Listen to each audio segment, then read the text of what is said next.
clientes y para todos los colaboradores de la firma a nivel nacional. Se trata de poner en blanco y negro y fácil de entender para las personas no versadas en ciertos temas, temáticas tan importantes como laborales, comerciales, tributarias, eh,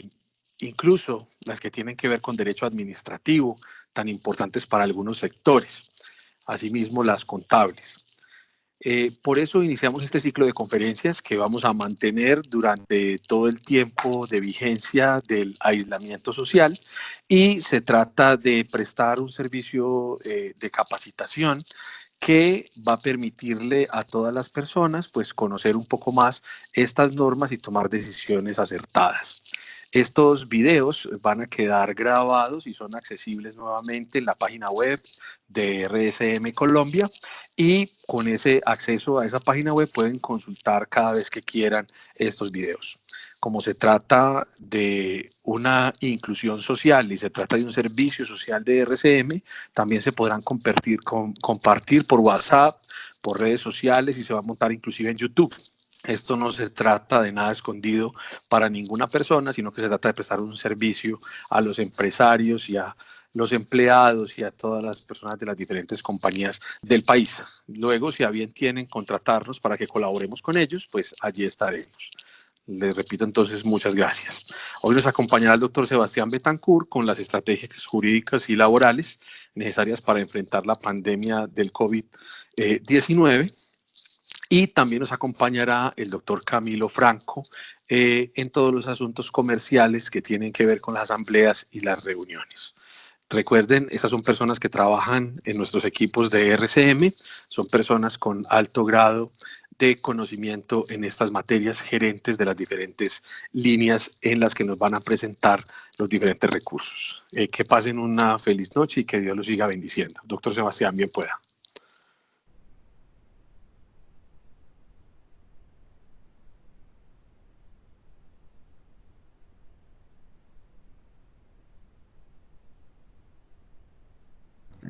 Ya, ahora sí, muy buenas tardes, muy buenas tardes para todos los compañeros de RSM. Es muy grato conocerlos, así sea por este medio, y tener la oportunidad de compartir con ustedes una serie de estrategias, de alternativas, de reflexiones que hemos venido analizando en los últimos días, también con mucha celeridad que nos ha impuesto como tal esta contingencia en sí, pero entonces aquí tenemos como digamos, de una forma destilada, si se quiere, un poco destilada, como las posibilidades que se pueden hacer frente al talento humano, o mejor dicho, qué manejo darle a las relaciones laborales durante esta contingencia. Entonces, lo que queremos abordar con ustedes en esta tarde es, primero que todo, que conozcamos cuál ha sido la normatividad desde el punto de vista laboral o con repercusiones laborales que se ha expedido en las últimas semanas frente a la pandemia del coronavirus, ahora COVID-19, para que luego entonces pasemos a las que serían en nuestro criterio, las estrategias con las cuales se puede abordar para los empresarios las dificultades que representa en este momento sostener las relaciones laborales, porque seguramente todos hemos visto de parte de nuestros clientes que si nuestro cliente es una constructora, por ejemplo, entonces al constructor le tocó suspender la obra, o ya los proveedores no le están entregando a este constructor materia prima pues, en razón del aislamiento. Entonces toda la cadena productiva, toda la cadena de producción de la economía se suspende, y está más que claro que es un efecto dominó. No solamente afecta al área como tal industrial o manufacturera, sino que nos afecta a nosotros también desde el punto de vista de prestación de servicios. Entonces, yo recupero nuevamente la pantalla. Entonces, las estrategias que sugerimos son las correspondientes al teletrabajo y trabajo en casa, en primer lugar, flexibilización de la jornada laboral. En tercer lugar, la revisión o renegociación del contrato de trabajo. En cuarto lugar, abordaremos qué manejo o qué alternativas nos pueden dar las vacaciones para solventar un poco esta contingencia. Luego abordaremos un poco el tema de las licencias. Y para, en último lugar, dejar lo que serían las alternativas más drásticas o más complejas, que serían las relativas a la suspensión del contrato de trabajo o la terminación del mismo. Entonces, digamos que partiendo como una suerte de principio de gradualidad, partimos, valga la redundancia, de la que sería como la medida menos drástica hasta la que sería pues ya como la más fuerte o la más gravosa, como aplicándola al estilo de la última ratio que utilizan los compañeros penalistas. Entonces, abordemos entonces la agenda que nos hemos propuesto el día de hoy. ¿Qué normatividad hemos expuesto o hemos tenido a la fecha que es la que nos permite hablar de toda esta contingencia? Como tal, hablando de emergencia sanitaria, la que digamos introdujo al Estado colombiano o declaró al Estado colombiano en emergencia sanitaria fue la resolución 385 del 12 de marzo del 2020, en virtud de la cual ya se empiezan a restringir ciertos derechos o ciertas actividades, como por ejemplo los eventos abiertos al público con más de 500 personas. Luego se redujo a eventos a 50 personas, hasta que ya luego se redujo a cero posteriormente. Antes de esta resolución 385, 2 días antes, había salido la resolución 380 también del Ministerio de Salud, en virtud de la cual como ya el Ministerio de Salud colombiano venía o estaba visorando lo que se evidenciaba en otros países, empezó a poner ciertas restricciones para las personas que regresaran del extranjero, tanto colombianos como extranjeros en sí, y en ese mismo sentido también para las personas que se fueran a desplazar a países en los cuales la pandemia pues ya estaba en su máximo furor. Bueno, pasaron entonces escasos 5 días hasta que luego, a través del decreto 417 del 17 de marzo del 2020, el presidente de la República declara el estado de emergencia económica, social y ecológica. Es un estado de excepción, tal como está estipulado en la Constitución de 1991, que le permite o que digamos le da al presidente la principal facultad de emitir decretos con fuerza de ley o decretos legislativos para poder tomar medidas extraordinarias y de aplicación directa e inmediata para poder paliar la situación que estamos entonces contando. Digamos que el principal argumento del decreto 417, cuando vamos a su parte resolutiva, tiene que ver con el cálculo, con la proyección que hace el gobierno nacional respecto a lo que sería la curva de infección o de contagios dentro de Colombia. Eso es lo que en última instancia lleva al presidente de la República a tomar la decisión de declarar el estado de excepción de la emergencia económica, social y ecológica. A cuentagotas, poco a poco, han empezado a salir varios de los decretos legislativos en virtud de este estado de excepción, y digamos que uno de ellos, o digamos el que por lo menos en este momento está en boga de la mayoría de la población, es el decreto 457 del 22 de marzo del 2020, que es el que decretó el aislamiento preventivo obligatorio nacional a partir de las 12 de la noche ya del día pues, de mañana, que es lo que nos tienen o lo que nos va a asumir desde ya, mejor dicho, en una cuarentena definitiva dentro de todo el país, precisamente para contener la infección del COVID-19, ya que desde el punto, pues lo que hemos tenido oportunidad de escuchar y lo que se evidencia pues en medios de comunicación pues con fuentes certificadas, es el sentido de que y ya lo sabemos todo, y ese es el gran esfuerzo que se ha venido también haciendo desde el área de seguridad y salud en el trabajo de nuestra firma, y es que el principal antídoto, si se le puede llamar así, para evitar el contagio es precisamente el aislamiento, el confinamiento, para no poder, para reducir en la mayor medida de lo posible esa curva exponencial de contagios. Bien, no solamente, digamos, el gobierno nacional en general, a través de sus diversos ministerios, el Ministerio de Salud, el Ministerio del Interior, ha proferido normativa en medio de esta emergencia sanitaria, también lo ha hecho el Ministerio de Trabajo.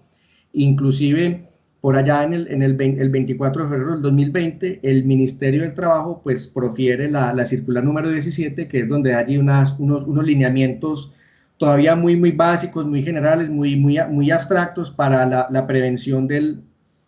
coronavirus. Básicamente da unas instrucciones a los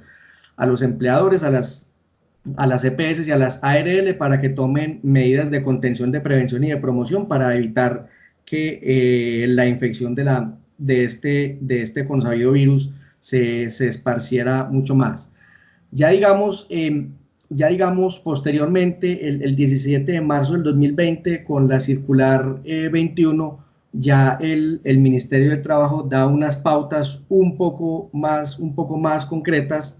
que las denomina el Ministerio de Trabajo como medidas de protección al empleo con ocasión de la emergencia sanitaria, y muchas de ellas son precisamente las que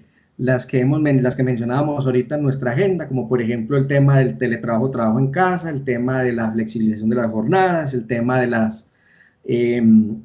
por ejemplo, de la posibilidad de renegociar el contrato, o la posibilidad de salarios sin prestación de servicio, en fin, que ya más adelante las miraremos. A los 2 días, mediante la circular 22, el Ministerio de Trabajo profiere una circular, en nuestra opinión, bastante polémica, bastante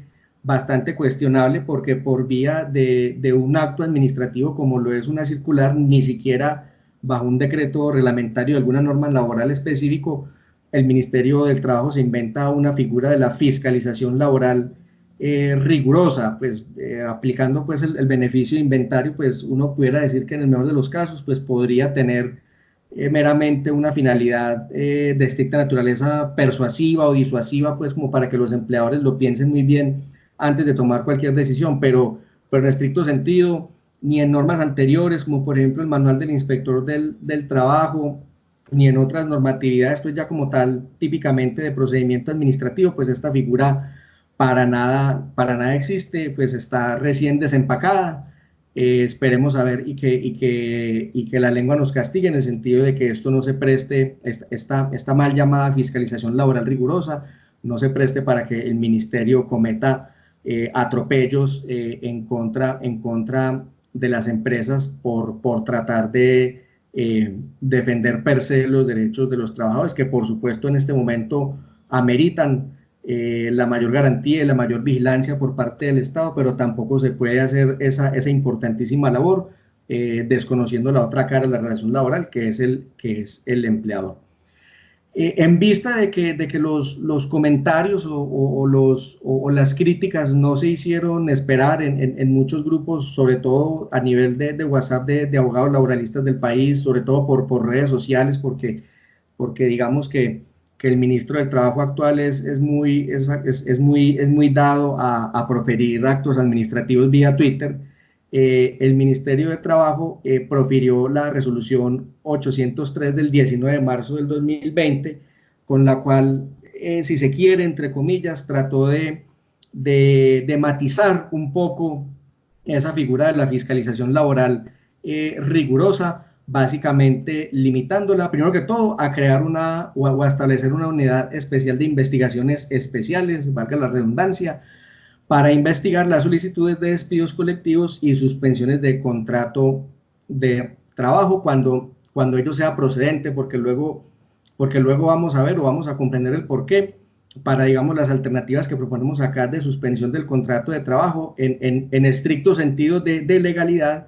No aplicaría ni esa circular 22, ni mucho menos esa resolución 803, pero ya en su momento lo queremos ver.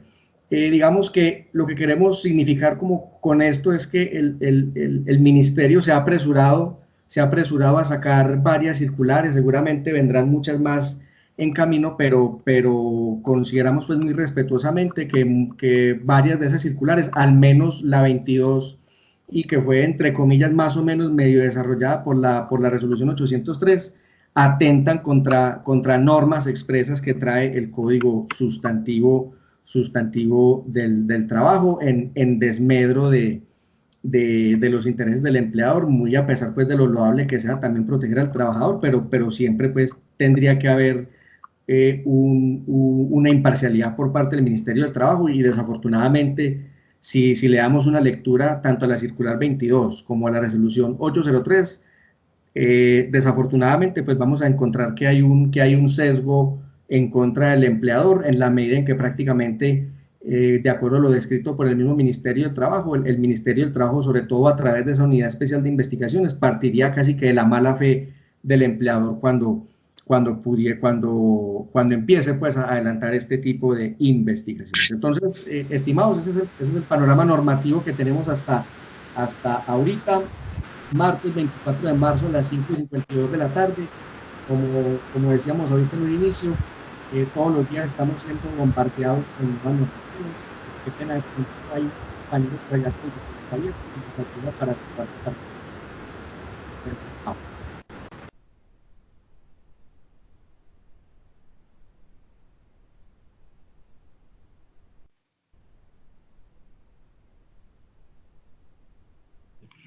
Sebas, disculpa, continúa allí que se silenció el micrófono, por favor. Listo, ahora sí, bien. Bien, ya entonces ya conocemos la normatividad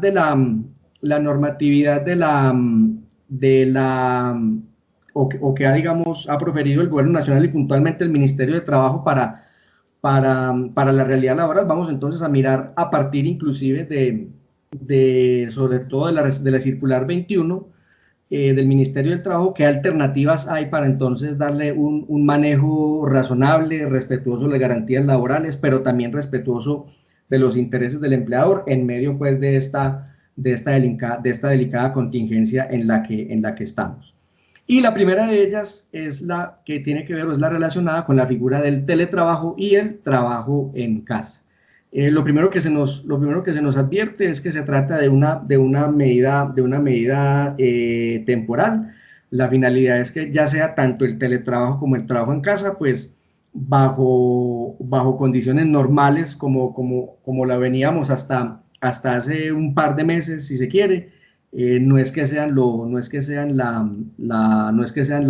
situación por defecto de los trabajadores, porque lo normal es que en virtud de la subordinación propia de la relación laboral, pues tengamos que desplazarnos a nuestro lugar de trabajo, salvo que seamos de pronto profesionales liberales o ejerzamos algún tipo de oficio, arte o disciplina que nos permita trabajar a distancia. Entonces, lo primero que enfatiza el Ministerio de Trabajo es que se trata de una medida temporal y que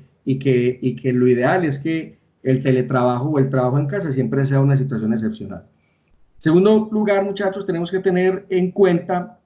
que teletrabajo y trabajo en casa de pronto para el ciudadano de a pie, el ciudadano del común, pues pueden sonar como sinónimos. Sin embargo, son figuras diferentes, inclusive la circular 21, se refiere o hace más énfasis, al trabajo en casa, porque el teletrabajo requiere una serie de requisitos adicionales. Por ejemplo, la ARL tiene que ir a la casa a visitar pues el hogar del teletrabajador para verificar cuál sería la exposición a factores de riesgo por parte de ese teletrabajador que va a estar allí, y si el empleador tiene que tiene que tomar algún tipo de medida relacionada con precisamente darle cumplimiento a la seguridad y salud en el trabajo. Y adicionalmente a eso, digamos, la otra o el otro gran requisito para el teletrabajo, además pues del tema de seguridad y salud en el trabajo, además de las adecuaciones técnicas que las debe aportar el empleador como tal, es que debemos reportarle a la ARL que Pedrito Pérez va a tener como centro de trabajo a partir de tal fecha su hogar, y la ARL hace ese registro o hace esa anotación pues previa visita domiciliaria a este teletrabajador. No obstante que la misma circular 21 manifiesta más o menos sutilmente que los requisitos del teletrabajo por la contingencia y demás se pueden flexibilizar para evitar inconvenientes a futuro. El día de mañana lo mejor o lo más saludable es que más bien optemos por el trabajo en casa. Porque si hablamos de trabajo en casa, simplemente le daríamos a nuestros trabajadores o a nuestros colaboradores unas instrucciones muy precisas respecto a sus horarios, respecto a las reglas que debe respetar, respecto del grado de comunicación que debe mantener, los entregables, productos y demás. En cambio, el teletrabajo sí requiere, adicional a definir esas reglas, pues el teletrabajo sí requiere un acuerdo expreso de voluntades en el cual entonces nuestro colaborador esté de acuerdo en adquirir esa calidad de teletrabajador. Por lo tanto, si fuéramos a aplicar el teletrabajo en su completa dimensión, además de todo lo que hemos mencionado, pues requeriríamos hacer o suscribir un otro sí al contrato de trabajo, o al menos pues un acuerdo de voluntades consignando el deseo de implementar la figura del teletrabajo. En cambio, con el trabajo en casa o home office, como lo llaman algunas compañías, basta simplemente con darle la instrucción al colaborador. En teoría, pues el colaborador no tendría por qué oponerse, antes bien se está cumpliendo con las medidas sanitarias y de emergencia nacional que ha decretado el gobierno nacional, precisamente para darle cumplimiento al aislamiento preventivo en el que estamos todos. En el peor de los casos, donde un trabajador decidiera o un trabajador adoptara una actitud reticente, negativa, no, yo no voy a teletrabajar, no voy a trabajar desde la casa, pues eso daría lugar a las respectivas medidas disciplinarias que la compañía tenga en su respectivo reglamento interno de trabajo, pero al menos pues en las compañías que tenemos pues como el gusto de asesorar, no hemos tenido inconvenientes con que los trabajadores acepten la modalidad de trabajo en casa. Con las vacaciones sí, ya enseguida lo mencionaremos. Entonces, puntualmente, lo recomendable es siempre trabajo en casa, no hay necesidad de otro sí, simplemente se da una orden clara, expresa, respetando los horarios laborales, los productos y, si es del caso, pues el empleador deberá proporcionar los diversos medios de tecnología, de infraestructura, acceso a internet y demás que se requieran para que el trabajador pueda desempeñar su labor en casa, bajo el norte de que lo que buscamos es en la medida de lo posible no afectar la ejecución del contrato de trabajo. Bien. Otra alternativa que tenemos para el manejo de las relaciones laborales es la flexibilización de la jornada laboral. Digamos que acudimos a esta figura o a esta situación en aquellos eventos en los cuales sea imposible adelantar trabajo en casa, porque se trate, por ejemplo, de personal netamente operario, netamente operativo, sobre todo pues en el área pues como de la industria manufacturera, donde pues hoy por obvias razones pues queda imposible que el mecánico se lleve para la casa su torno, su fresadera, su pulidora, etcétera, sus herramientas que están pues instaladas de manera fija en la compañía. Entonces toca acudir, o digamos es recomendable adoptar esta situación. Básicamente esta alternativa se materializa en la medida en que se modifiquen los turnos de trabajo, en la medida en que inclusive si es del caso pues se reduzcan el número de horas a laborar, con el ánimo sobre todo de que el trabajador en sus desplazamientos al sitio de trabajo pues no vaya a coincidir con aglomeraciones de personas en los medios de transporte público o ni siquiera no solamente en los medios de transporte público, sino también dentro de la misma empresa en sí, que dentro de la misma empresa en sí, en la mayor medida de lo posible, pues no haya un gran número de colaboradores compartiendo espacio, normalmente pues espacios confinados o cerrados, en los cuales, digamos, se lograría facilitar el contagio pues a través de este coronavirus. Entonces, en la medida de lo posible, pues esto tendría que ser acordado, no obstante que como bien sabemos, en razón a esa figura por allá que dicen los laboralistas del ius variandi, precisamente uno de los aspectos que unilateralmente puede cambiar el empleador es de la jornada de trabajo, pero a efectos de evitar traumatismos y a efectos de que la medida sea lo más efectiva posible, pues se busca en primer lugar que haya ese acuerdo o que haya ese consenso. Si es necesario, por ejemplo, se puede aprovechar que la mayoría de las empresas pues lo tienen así pactado, aprovechar, por ejemplo, la jornada variable, que desde que se repartan las 48 horas de trabajo en 5 o 6 días a la semana, entre las 6 de la mañana y las 9 de la noche, y evitando pues coincidir como con las horas pico de los servicios de transporte público, o partiendo las jornadas, pues se podría acudir a este tipo de medidas.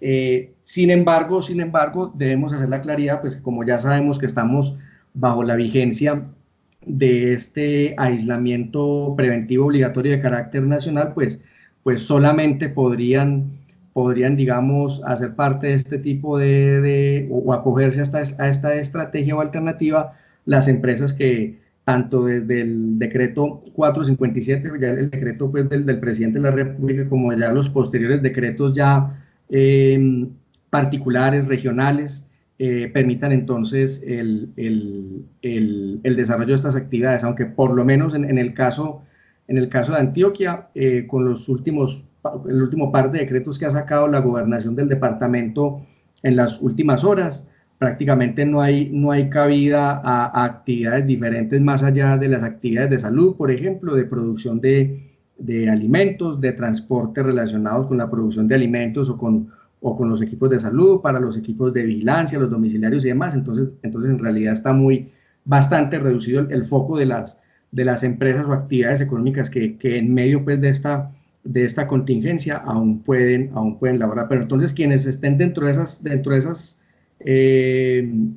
excepciones tan cerradas, pues pueden acudir a esta alternativa de flexibilización de la jornada laboral.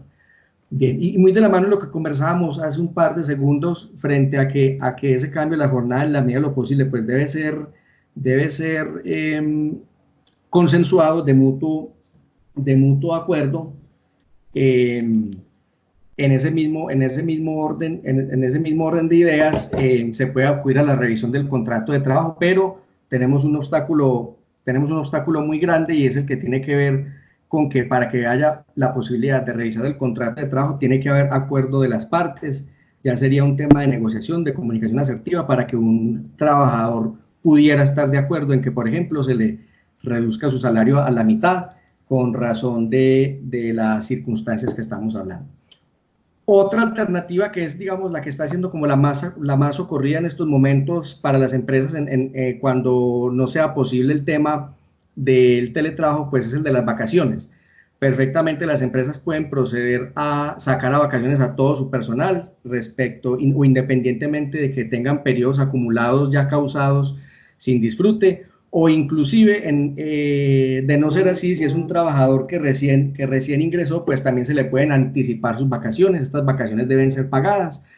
Si bien seguramente sabremos que hay una norma en el Código Sustantivo que nos obliga a preavisar, pues como ese preaviso, pues por un lado no tiene sanción de no cumplirse, y por el otro lado estamos en medio de la contingencia, ese preaviso se puede obviar. Y es posible compensar las vacaciones anticipadas que vemos desde ya, cuando el trabajador una vez las cause efectivamente, en razón a que no hay norma que así lo prohíba expresamente, porque digamos es una forma también pues de hacer justicia dentro de la relación laboral y permitirle al trabajador que se confine.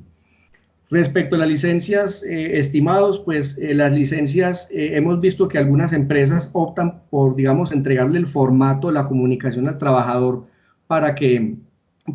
la solicite. Nuestra recomendación es que la licencia siempre debe solicitarla el trabajador motu propio, voluntariamente, sin ningún tipo de presión, así hablando gráficamente, en una hoja reciclable, a puño y letra, una servilleta, en lo que sea, para que después el día de mañana el trabajador no vaya a decir que el empleador lo indujo a error y le hizo solicitar una licencia no remunerada que él nunca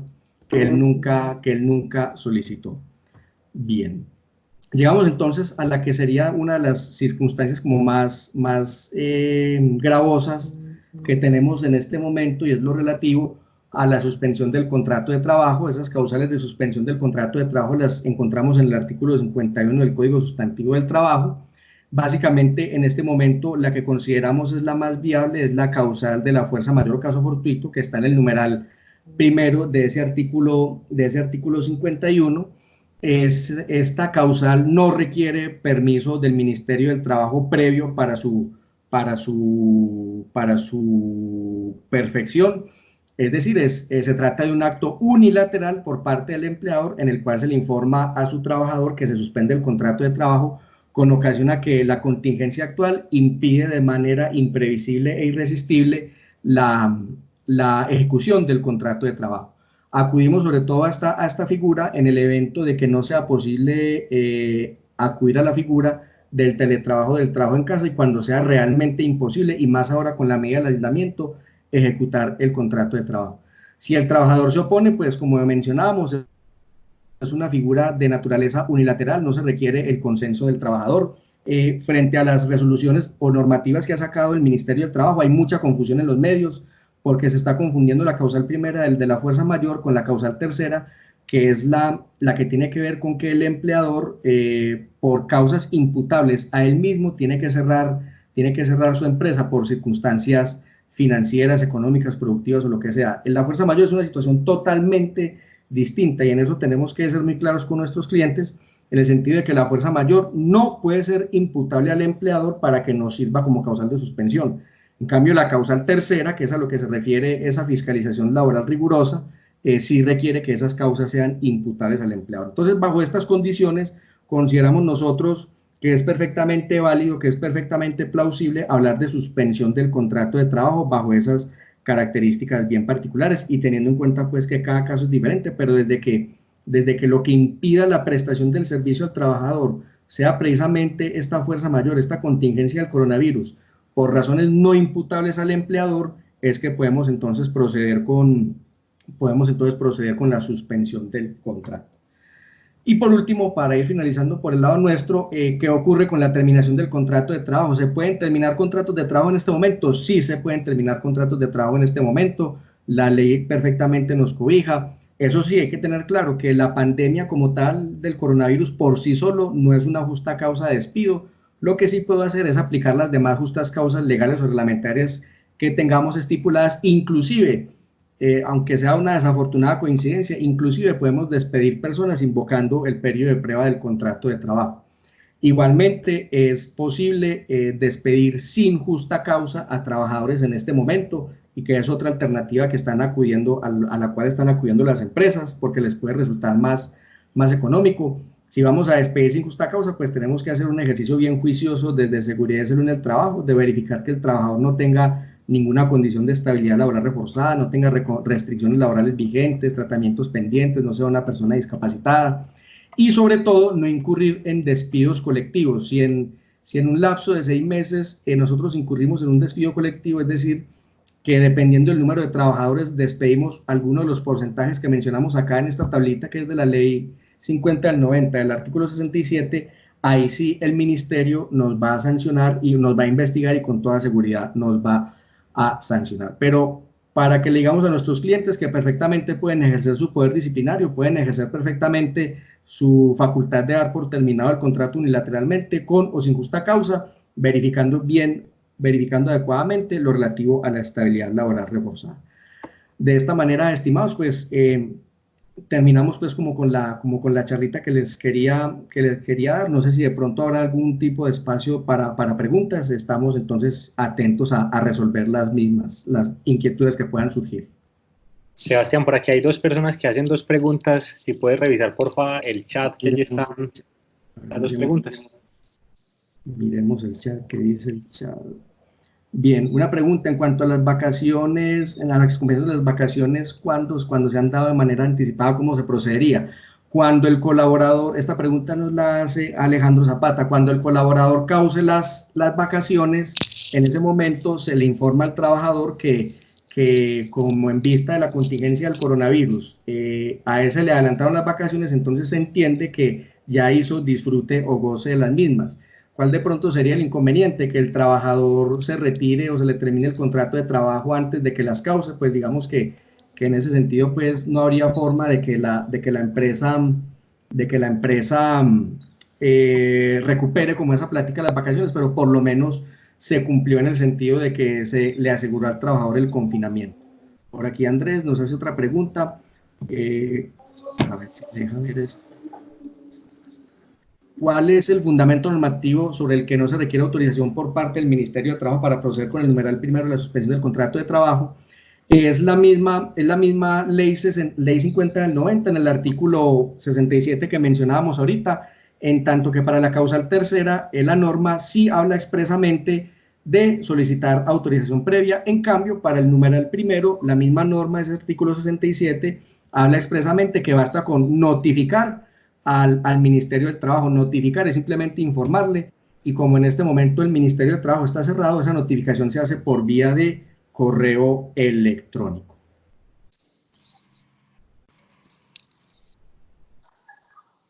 ¿De pronto alguna otra inquietud o ya le damos espacio al doctor Camilo Franco?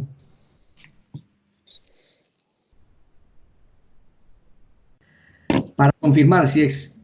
entonces, nos pregunta Alejandro, si existe un déficit de vacaciones, simplemente no se le descontaría en la liquidación. Pues sí, lo que mencionamos ahorita, si de pronto el trabajador se alcanza a retirar antes de que las cause, pues entre comillas, el empleador no tendría forma de recuperar esa plata, porque para poderlas recuperar y compensar, el derecho tiene que estar causado, y si no está causado sería una mera expectativa, y mal haría el empleador en descontarle algún tipo de dinero por concepto de esas vacaciones.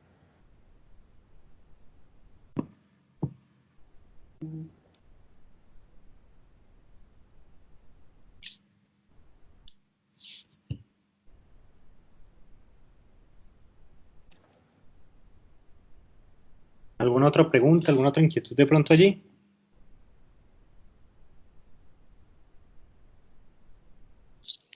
Muchas gracias, doctor Sebastián, entonces, por la conferencia.